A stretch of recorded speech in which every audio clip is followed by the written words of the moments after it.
Shalom a todos, boa tarde, nós estamos aqui no Erev Shabbat, está tudo prontinho para o Shabbat, tá? A halá já está pronta, a comida de hoje já está pronta, a comida de amanhã já está pronta. Eu vim aqui fazer o estudo da semana passada que eu fiquei em débito com vocês, tá? A paraxá de semana passada, o nome dela é Vai-Ri, quer dizer, e viveu. Ela se encontra no livro de Bereshit, Gênesis 47, 28 até os 50, 26, tá? Pega suas Bíblias e acompanhe. Desde já eu falo, não acredite em nada que eu vou falar. Pegue as suas Bíblias e acompanhe comigo, porque nesse negócio da gente só ouvir as pessoas falarem, a gente tende a acreditar em tudo, entendeu?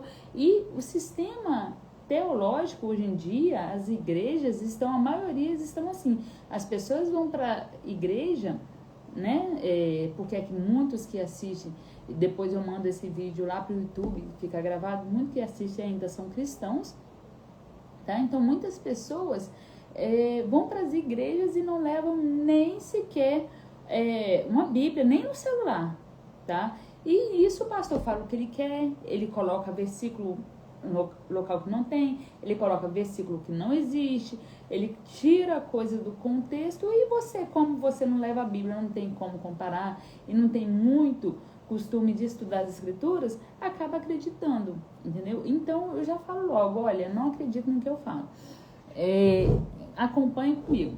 Aqui não, no Instagram não, mas no YouTube eu tenho estudos desde quando o canal foi criado, há 3 anos atrás, que tem vários níveis. Tem um nível mais Pichat, esse ano eu tô fazendo um nível mais Pichat.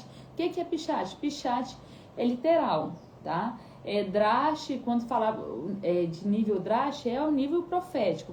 E tem o livro mais Sod, que é o livro de muitas pessoas conhecem como cabalístico ou cabalá, entendeu?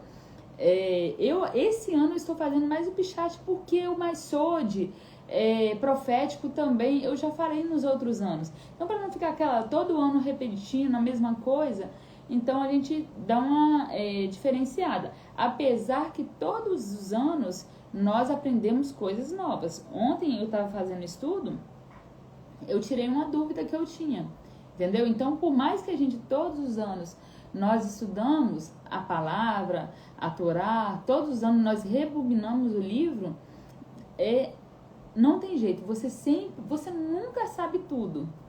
Quanto mais você lê, mais você tem mais dúvidas do que respostas, entendeu? Então vamos lá, gente, sem mais delongas. Gênesis 47, 28 a 50, 26. Vamos lá. E Jacó viveu 17 anos na terra do Egito. Assim, Jacó viveu até os 147 anos de idade. Chegou o momento em que aproximava da morte de Israel. A gente vê aqui...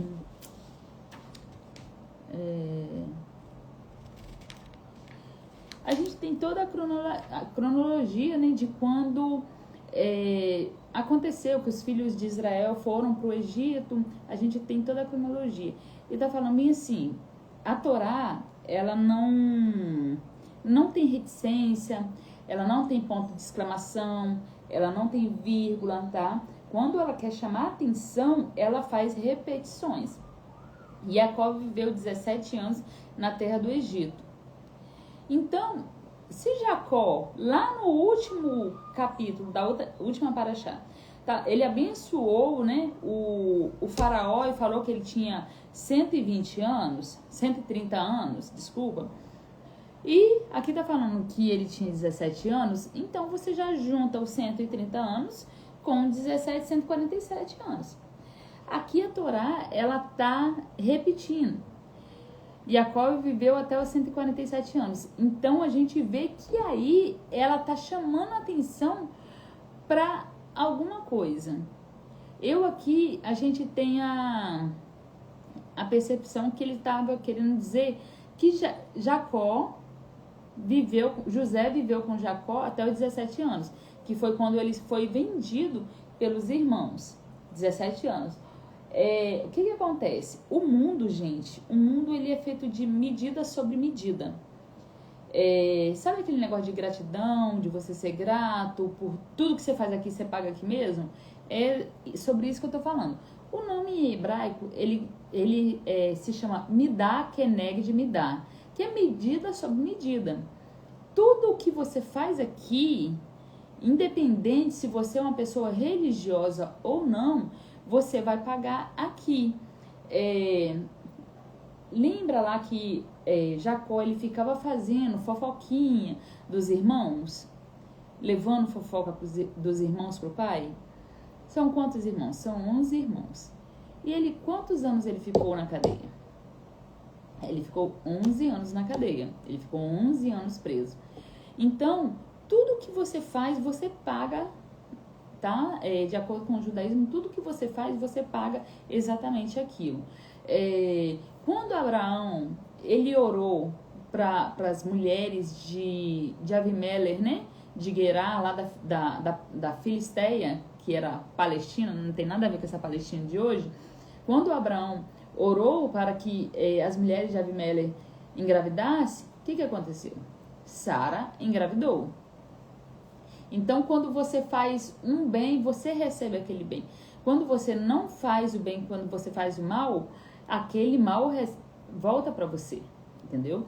Então, aqui, José, ele viveu com o pai dele, com Jacó, 17 anos, até o momento que ele foi vendido pelos irmãos. E aqui está chamando a atenção, Jacó viveu 17 anos na terra do Egito. O tempo que o pai dele sustentou ele foi o tempo que ele viveu na terra do Egito e José sustentou o pai, tá? Não sei se vocês estão conseguindo compreender aonde que eu estou querendo chegar. Então, chega no versículo 29, chegou o momento em que se aproxima a morte de Israel. Por isso ele chamou por Yosef, seu filho, e disse: se você me ama de verdade, não teria como ele fazer esse pedido para outros filhos. Ele só podia fazer esse pedido para Yosef. Porque Yosef, gente, ele foi como se fosse um faraó do Egito. Isso não há dúvida. Porque o faraó do Egito, se eu não me engano, não lembro o nome dele. Eu acho que é Tutankhamon, não é? Ele ficou como se fosse a rainha Elizabeth. Entendeu? Quem mandava mesmo era José. Ele ficou só tendo o papel, né, de faraó, mas quem mandava em tudo era José, era Yosef. Chegou o momento que aproximava da morte de Israel, por isso ele chamou por Yosef, seu filho, e disse: se você me ama de verdade, por favor, ponha a mão sobre a minha coxa e jure, em consideração a mim, que não me sepultará no Egito. Gente, nas escrituras sagradas, não é em todo momento, tá? Eu acredito que só em um momento que não é isso. Nas escrituras sagradas, quando fala coxa, ela não tá falando da coxa não, tá? É uma forma que o escritor traduziu para que ficasse mais suave a palavra, não a coxa. Quando Abraão falou, bota a mão embaixo da minha coxa, falou com Eliezer, não é coxa. É na marca da circuncisão, é na cicatriz da circuncisão. Quando fala coxa nas escrituras sagradas, é na cicatriz da circuncisão, não é na coxa. Foi colocado coxa só para poder dar uma suavizada, porque tem muitas crianças, né, que leem, então para não ficar aquela coisa assim, pesada, forte. Em vez disso, quando eu dormir com os meus pais, você deverá levar-me para fora do Egito e sepultar-me onde eles estão sepultados. Ele respondeu: farei como você disse. Eu fico pensando por que ele não questionou nesse momento. Você não quer ficar sepultado? Você amava tanto a minha mãe? Você não quer ficar sepultado ao lado da minha mãe? Que faz parte de Eretz Israel, né? Em pouco tempo depois, alguém contou a Yosef que seu pai estava doente. Ele levou consigo seus 2 filhos, Manassés e Efraim. Gente, a gente vê a preocupação. Jacob pediu para não ser deixado em Mitzray, no Egito. E depois, quando José envelheceu, ele pediu para os irmãos dele: nós vamos ser tirados daqui. E quando nós sairmos daqui, quando vocês saírem, prometa que os meus ossos, que vocês vão tirar os meus ossos daqui. entendeu? Então até Iosif tinha aquele cuidado de não ser deixado lá. Ai, mas a pessoa fala bem assim, porque morreu, acabou. Então a gente vê que não é exatamente assim, morreu, acabou. Tem aquela profecia que fala que os mortos ressuscitarão primeiro, os primeiros na terra de Israel. Então, pode ser isso? Pode. Mas tem alguns momentos, ou melhor, tem coisas que eu prefiro não falar. E ele pediu, faça o juramento, e ele jurou. Então Israel se curvou. Em vez disso, quando eu dormi com meus pais, deverá me levar para a terra do Egito. Levou seus 2 filhos, Efraim e Manassés. Jacob foi avisado. Yosef, seu filho, está a caminho. Israel reuniu suas forças e sentou na cama. Jacob disse a Yosef, El Shaddai apareceu a mim em Luz. Luz é a cidade de Betel, tá? Betel significa casa de Deus. Na terra de Canaã, e abençoou-me dizendo, eu tornarei muito fértil e numeroso, farei de você uma assembleia de povos e darei essa terra aos seus descendentes para que a possuam para sempre. El Shaddai, Israel, Daltot, o Yud aqui significa o Israel, que o nome é El Shaddai. O Dalet significa portas, né? E Shomer, Shaddai. Shomer é o guardador, guardião das portas de Israel. Tá? O significado de El Shaddai. Algumas pessoas falam que El Shaddai é Deus poderoso. Não, é guardador das portas de Israel. E meus 2 filhos... Peraí, bota aqui. Seus descendentes para que possuam para sempre a terra, né? E seus 2 filhos nascidos na terra do Egito antes da minha chegada aqui. Isso Jacó tá falando. Foi a primeira adoção que esteve no mundo, tá? Pelo menos que foi descrito. Os meus 2 filhos, os seus 2 filhos nascidos na terra do Egito antes da minha chegada aqui são meus. Efraim e Manassés serão meus tanto quanto Reuven e Shimon. É como se fosse filho de Jacob.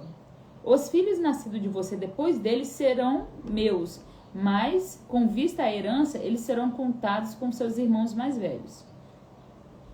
Então, a mesma herança que tem Shimeon, Levi e Yehudá é contado Efraim e Manassés. Quanto a mim, quando cheguei de Padã, Rahel morreu repentinamente, enquanto viajávamos pela terra do Cananeu, enquanto ainda estávamos distante de Efrata. Por isso eu a sepultei ali, no caminho para Efrata, também conhecido por Beit-Lehem, casa do pão. Então Israel reparou nos filhos de Iosif e perguntou, quem são eles? E Iosif respondeu, provavelmente ele já estava cego, né?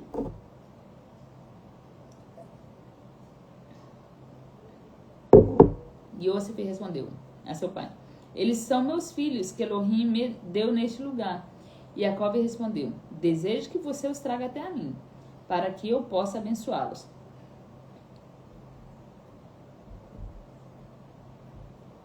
E os olhos de Israel estavam turvos por causa da idade. Por isso, aí muitas pessoas falam assim, precisa nascer em Israel para poder fazer parte do povo do Eterno. Não. A gente vê que Rubem não nasceu em Israel. Você vê que Shimon, Levi não nasceu em Israel. Nenhum filho, só quem nasceu em Israel foi Benjamim, que foi quando morreu Rahel, né? Iosif respondeu ao seu pai,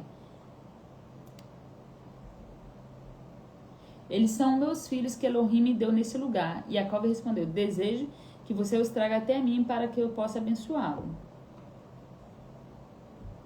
E os olhos de Israel estavam turvos por causa da idade, por isso não conseguia enxergar. Iosif colocou seus filhos perto dele, e ele os beijou e abraçou. Israel disse a Iosif, jamais esperei vê-lo outra vez. Mas Elohim permitiu-me ver também os seus filhos. Isso que é benção, né? Iosif retirou-os dentre as suas pernas e prostou-os com o rosto em terra. Então Iosif tomou os 2 filhos, Efraim pela sua mão direita,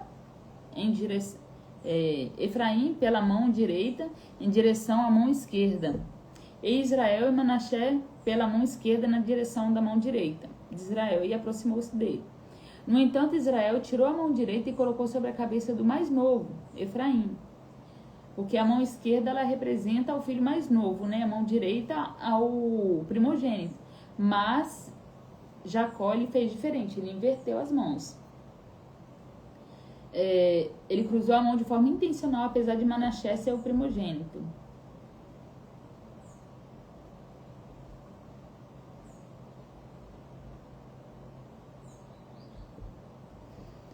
A seguir, ele abençoou Iosif e Elohim, em cuja presença meus pais Abraão e Isaac viveram. O Elohim que tem sido meu pastor durante toda a minha vida até o dia de hoje. O anjo que me salvou de todo mal. Isso aí é a mesma bênção que a gente faz, né? Depois, quando a gente termina o Shabat, no Motzei Shabat, a gente costuma fazer essa bênção semanal. O anjo que me salvou de todo mal abençoe esses meninos, que eles se lembrem de quem eu sou e do que represento. E da mesma forma, meus pais, Abraão, Isaac, que eles foram e o que representaram. E que eles cresçam muito como grandes multidões sobre a terra. Pela confiança, Yaakov, à beira da morte, abençoou cada um dos filhos de Iosif, apoiado no cajado enquanto curvou em oração. Pela confiança, Iosif, no fim da vida, lembrou-se do êxodo do povo de Israel e a sua instrução sobre trazer os seus ossos. Isso aqui foi a introdução que eu já tinha falado anteriormente. Confiança é emuná, fé. Em hebraico, fé significa confiança, tá? Que se fala emuná. Ao ver Iosif que seu pai punha a mão direita sobre a cabeça de Efraim, isso o desagradou e ele ergueu a mão do pai para tirar da cabeça de Efraim e colocá-lo sobre a cabeça de Menaché. Eu acho que para Iosif, né, estava bem claro o problema que é, o risco que é você ter um preferido, você ter um filho que você defende mais ou que você tem prioridade sobre ele. Não, ele quis dizer bem assim, não, se a lei é sobre o primogênito, é o primogênito e pronto. Iosif disse ao pai, não faça assim, meu pai, pois este é o primogênito, põe a mão direita sobre a cabeça dele.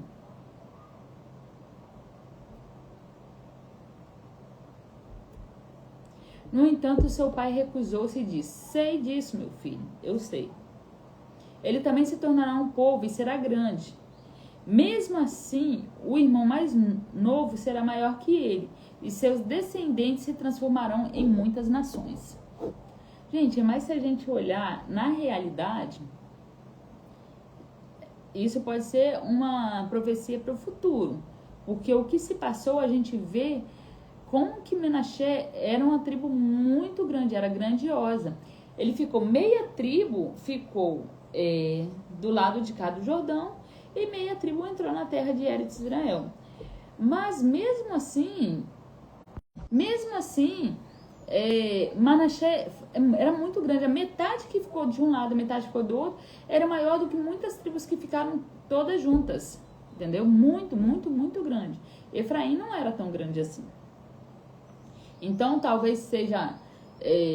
porque será uma profecia para o futuro? Ou será que...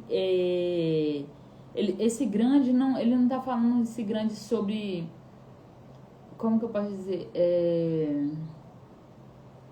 em homens, né, porque a gente vê que Yehoshua, né, da tribo de Efraim, e foi um grande líder, grande guerreiro, grande juiz.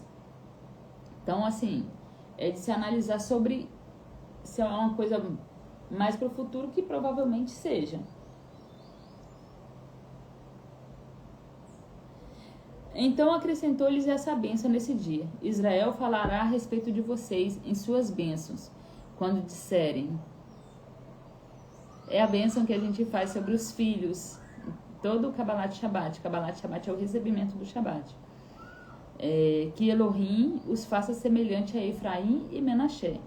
Assim ele colocou Efraim à frente de Menaché. Israel disse a Iosif: veja que eu estou à beira da morte. E quando a gente pensa que são crianças pequenas, ele pegou Efraim e botou a mão assim. Lembra que José teve os filhos antes de começar o período da fome. Não tinha começado. Depois teve... Se foi antes, eu não sei se foi no primeiro ou no segundo ano, entendeu? Mas digamos que seja no quarto ano. Aqui já tinha começado o período de fome. Tinha mais 2 anos. Não, tinha começado 2 anos de período de fome. Foi antes de começar, foi na época de fartura, que teve 7 anos de fartura e 7 de seca. Foi no tempo de fartura ainda. Digamos que teve mais 4 anos de fartura e agora, depois que ele chegou lá, 17 anos. Digamos, 4 mais 17, os rapazes já tinham 21 anos. Era da idade que Benjamim foi para Israel, quando ele fez aquele teste com eles da taça de ouro. Israel disse a Iosif: veja que eu estou à beira da morte, mas Elohim estará com vocês e os levará de volta à terra de seus ancestrais. Além disso, dou a você a Siquém, um talho, beira. Um Siquém, talho. Siquém quer dizer talho, beira, parte, cidade de Siquém, a mais que seus irmãos. Eu o capturei do Emoreu com a minha espada e arco. Gente, é como eu falo, aqui é direto das escrituras. Porém, a gente tem que analisar uma parte. Eu o capturei do Emoreu com a minha espada e arco. Ah, sim, porque do Emoreu... arameu. Lavan era arameu. Então esse Emorreus, eu não sei quem são eles. Eles faziam parte dos 7 povos, né? Que estavam ali em Canaã. Mas, até onde eu sei, na Paraxá passada não, mais ou menos no capítulo 35 mais ou menos no capítulo 35 de Gênesis, fala que ele pagou 100 moedas de prata. Então, não foi com arco, não sei, aqui a gente não tem como saber o que estava falando nesse momento. Então Jacob chamou os filhos e disse: reúnam-se e direi o que acontecerá com vocês no Aharit Hayamim, fim ou conclusão dos dias. Agrupem-se e ouça, filhos de Jacob, preste atenção a Israel, seu pai. Reuven, você é meu primogênito, minha força, as primícias da minha virilidade. Apesar de ser superior em vigor e poder, você é instável como água. Por isso, a sua superioridade terminará, pois você subiu à cama de seu pai e maculou, e subiu à cama da minha concubina. Gente, muitos tentam passar pano para Rubem, tá? Querendo dizer que ele subiu com os pés em cima da cama, mas não foi relação que ele teve com Bilá. Gente, a gente tá falando de pessoas comuns, pessoas normais, pessoas que cometiam erros, tá? Jacó cometia erro, Abraão cometeu erros, não sei, mas ele tomou atitude de pessoas comuns, normais. Quando ele foi lá na guerra defender para buscar o sobrinho, entendeu? Então são pessoas normais, não são pessoas santificadas. São pessoas que, apesar dos seus defeitos, o Eterno escolheu para fazer a sua nação a partir desse povo. Mas que eram pessoas totalmente normais, seres humanos, não eram seres de asas, de luz, não, tá? Shimon e Levi são irmãos ligados a armas de violência. Na Sodoma não entrará minha alma.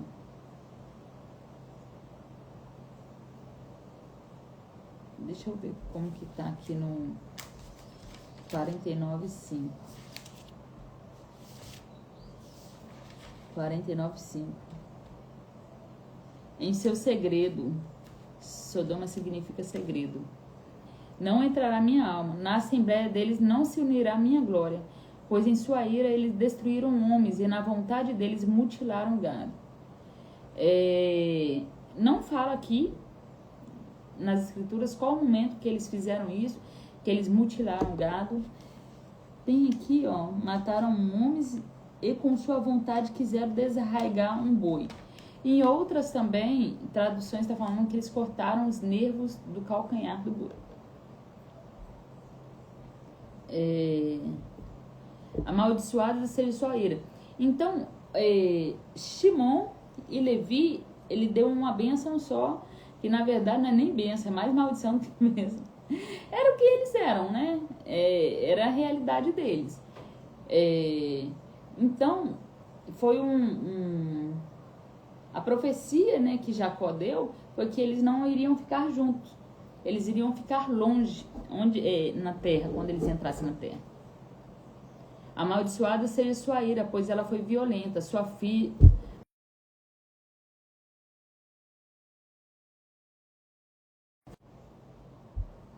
Sua fúria, pois, foi cruel. E hoje dividirei em Jacob e espalharei em Israel. E Judá seus irmãos... eu dividirei em Jacob e os espalharei em Israel. E Judá seus irmãos reconhecerão sua mão. E Judá seus irmãos o reconhecerão. Pausa. E Judá, vírgula, porque no hebraico não tem vírgula. Seus irmãos o reconhecerão. Sua mão estará sobre o pescoço dos seus inimigos.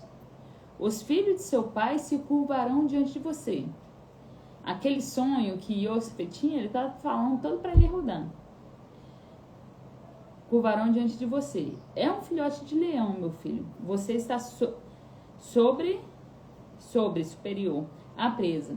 Ele arma a tocaia e se estica como leão. Como uma leoa, quem ousará para provocá-lo? O cetro não sairá da mão de Judá, falando a profecia de que o reinado sempre vai estar com Judá. Tampouco o bastão do governante dentre suas pernas, da semente dele, né, do sêmen dele. E muitos que falam que Yeshua, muitos que conhecem Yeshua, que falam que ele é o Messias, mas que ele é não é filho de Yosef. Deus não tem tribo, tá?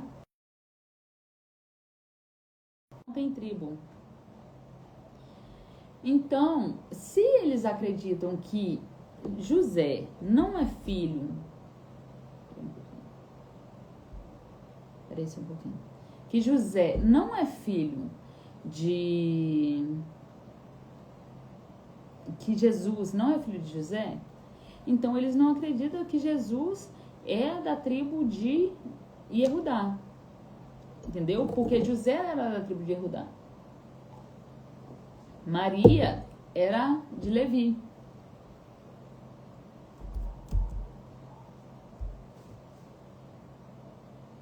O cetro não sairá de Judá, tampouco o bastão do governante dentro de suas pernas, até que venha aquele a quem a obediência pertence. Os povos serão obedientes a ele.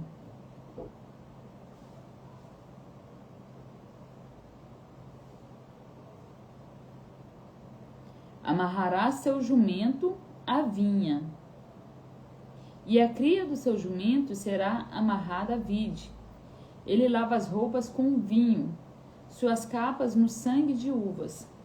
Seus olhos serão mais escuros que o vinho, seus dentes mais brancos que o leite. Aqui ele está falando sobre a prosperidade, que as uvas serão tantas que você vai lavar roupa. O leite será abundante, entendeu?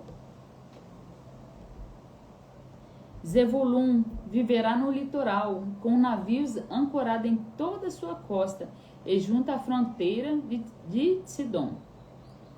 Issachar é um jumento forte, deitado nos abrigos das ovelhas.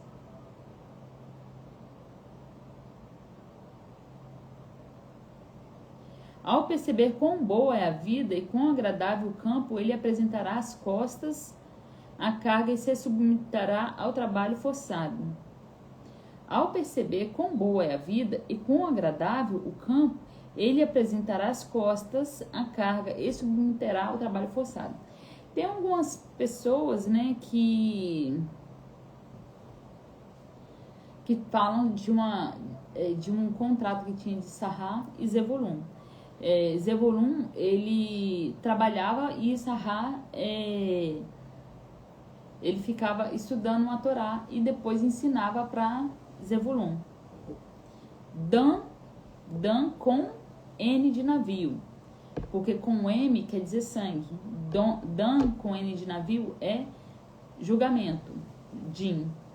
Julgará seu povo como uma das tribos de Israel. Dan será uma víbora junto à estrada, uma víbora no caminho que morde o calcanhar dos cavalos, para que os montadores caiam de costas.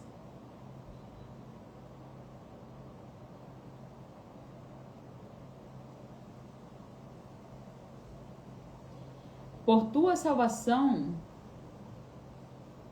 espera um pouquinho, 18.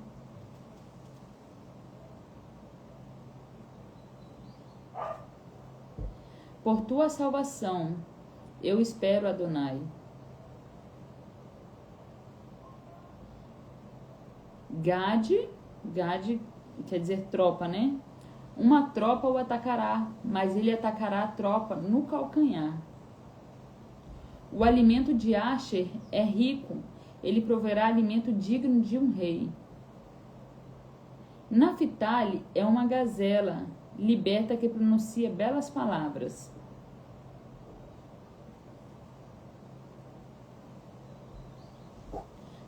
Gente, para pessoas que viram esse último capítulo, né, com um ar de homossexualismo, a gente tem que lembrar que naqueles dias naqueles dias não tinha essa, fulano é uma gazela, fulano é Nutella, e não tinha esses apelidos, entendeu? Então a gente tem que ver qual era a cultura, qual era o uso que era feito de um animal, que era a gazela, tá? Antes de tirar conclusões, porque nós, seres humanos, nós somos sujos, nossos olhos é impuro, a nossa mente é impura. Então, quando fala assim, a pessoa já tem olhar mais malicioso. Iosfe é uma planta fértil, uma planta frutífera na primavera, com ramos que sobem pelas paredes. Os arqueiros o atacaram com ferocidade, disparando contra ele e pressionando muito. Mas o seu arco permaneceu firme. Seus braços foram feitos ágeis pela mão do poderoso de Jacó. Dali do pastor a pedra de Israel. Pelo Elohim de seu pai, que os auxiliará, por El Shaddai, o Deus guardador das portas de Israel, que abençoará com bênção do céu acima, com bênção da profundeza que jazem lá embaixo. Qual é a bênção das profundezas que jazem lá embaixo? Com bênção do seio e do ventre, com as bênçãos de seu pai, mais poderosa que as bênçãos de meus pais. Estende-se a mais distantes colinas eternas, elas estarão sobre a cabeça de Yosef, sobre o semblante dos príncipes entre seus irmãos. Benjamim é um lobo voraz, pela manhã devora a presa e à tarde ainda divide o espólio.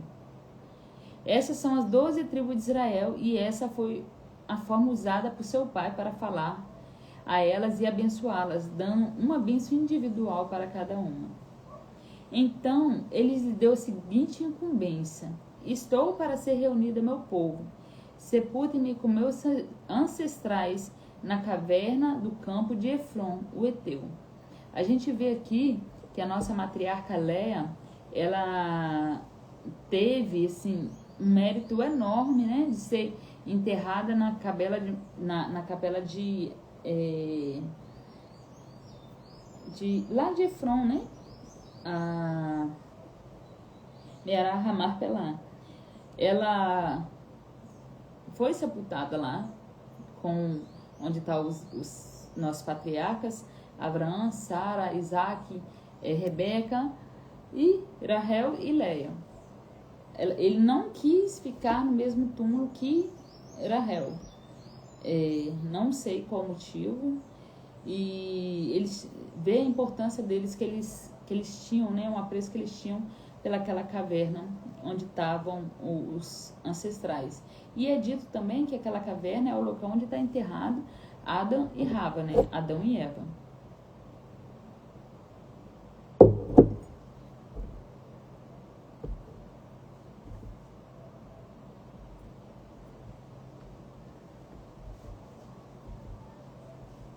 Jacob terminou de incumbir seus filhos, encolheu seus pés na cama, deu o último suspiro e foi reunido ao seu povo. Capítulo 33.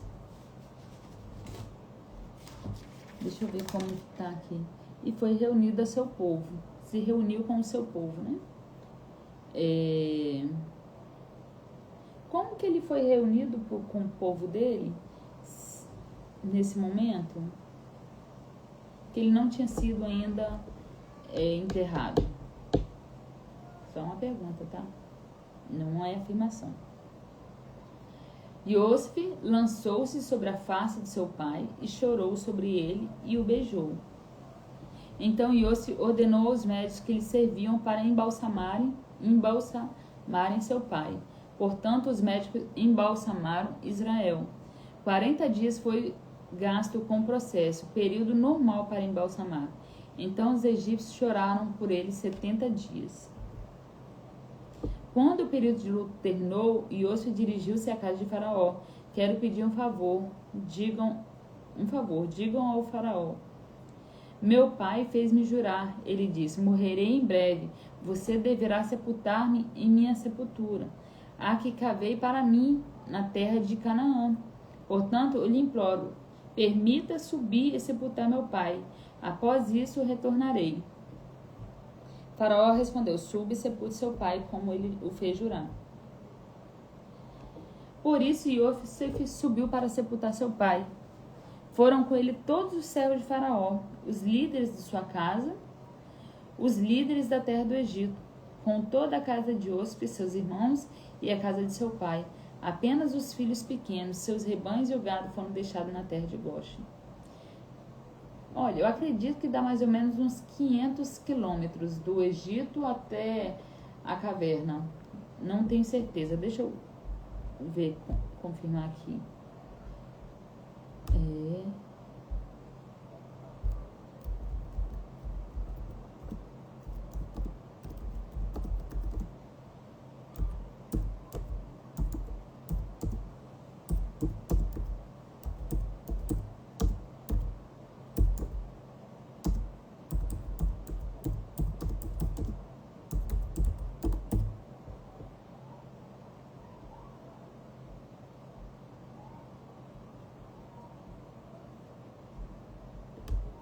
Vamos ver aqui.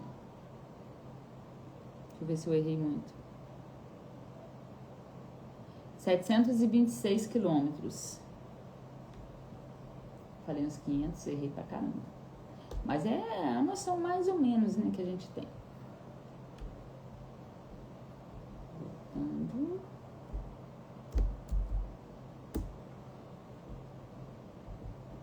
Além disso, subiram para lá com eles charretes e cavaleiros, uma caravana muito grande. Quando chegaram, só um detalhe aqui,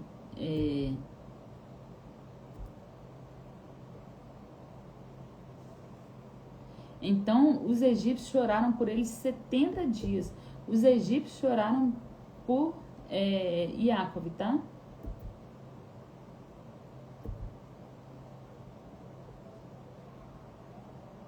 Além disso, subiram para lá com eles charretes, cavaleiros e caravana muito grande.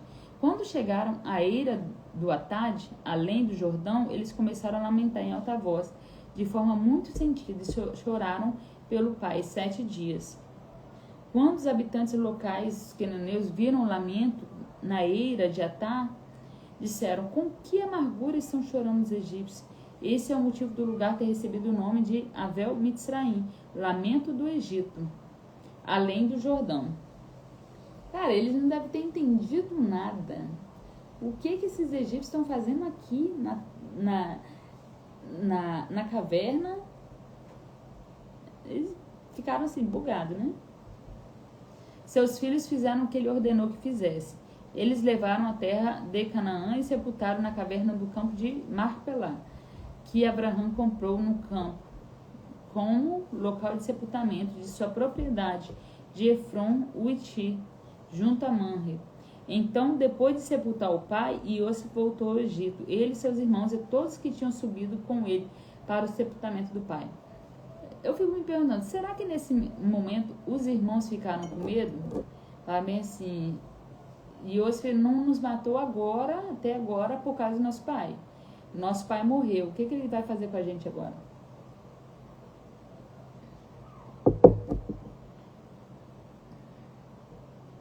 Constatando a morte de seu pai, os irmãos de Yosef disseram: talvez Iosif nos odeie e deseje vingar-se de nós por todo o sofrimento que lhe causamos. Então vieram uma mensagem a Iosif e dizia: seu pai ordenou o seguinte antes de morrer: diga a Iosif, eu imploro a você, por favor, que perdoe a maldade e a impiedade dos seus irmãos, quando prejudicaram você. Por isso nós te imploramos que perdoe a maldade do servo de Elohim de teu pai, dos servos do Elohim de seu pai. Iosif chorou quando eles lhe falaram. E seus irmãos aproximaram-se e prostraram diante dele e disseram: veja, somos seus escravos. No entanto, Iosif lhe disse: não tema, acaso estou no lugar de Elohim? Quem vai julgar vocês é Deus. Vocês desejaram prejudicar, mas Elohim planejou-me para o bem, para que isso resultasse no que você vê hoje, a salvação de muitas pessoas. Portanto, não tema, eu farei provisões para você e para seus filhos pequenos. Desse modo, ele os confortou, falando-lhes com gentileza. Iosif continuou a viver no Egito, ele e a casa de seu pai. Iosif viveu 110 anos. Ele foi o primeiro a morrer. Apesar de ser quase o mais novo, né? Só tinha Benjamim mais novo que eles.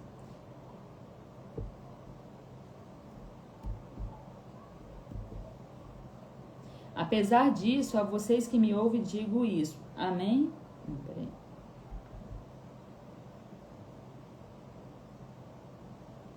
Se alguém lhe pedir algo... Ai, caramba, peraí.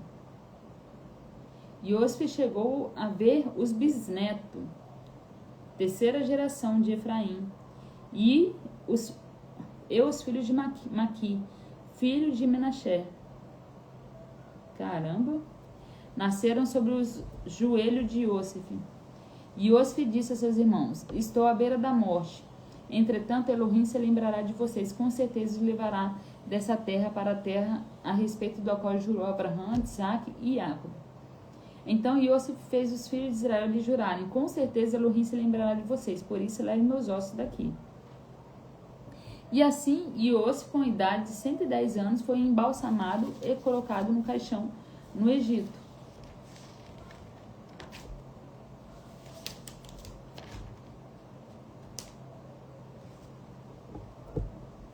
Essa foi a paraxá da semana. Da semana passada. E nós vamos falar a paraxá dessa semana agora, que é Shemot. Então, como a gente acabou o livro de Gênesis, toda vez que a gente acaba o livro de Gênesis, a gente faz tipo um grito de guerra, tá? Quer dizer, Hazak, Hazak, Benite, Hazê. Força, força e que sejamos fortalecidos. Que o Eterno nos fortaleça e cada vez mais faça nos apegar ao estudo da Tua Torá, que nós encerramos esse ciclo, que o ciclo de Shemot seja um ciclo muito mais estudado por nós, que nós possamos nos dedicar mais à leitura desse livro. Durante toda a leitura, Shemot são quantos parashot? Bastante. Shemot acontece lá a Aseret HaDevarim, que é as 10 das palavras, são 30. Caramba, gente, nem eu imaginava. Shemot é muito grande, tá? Eita.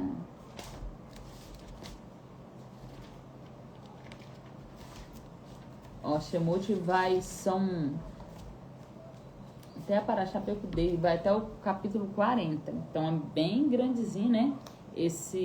Na verdade, no Sefer da Torá, o menor livro é o Levítico, né? Que são 27, se eu não me engano. Então, que nós possamos nos apegar mais, estudar mais nesse novo ciclo que está se iniciando amanhã, que é o livro de Shemot. Shemot quer dizer nomes, que foi traduzido para Êxodo, tá? Êxodo quer dizer saída, né? Êxodo rural, tal. Mas não é. Shemot quer dizer nomes. Shalom a todos e desde já um Shabbat Shalom.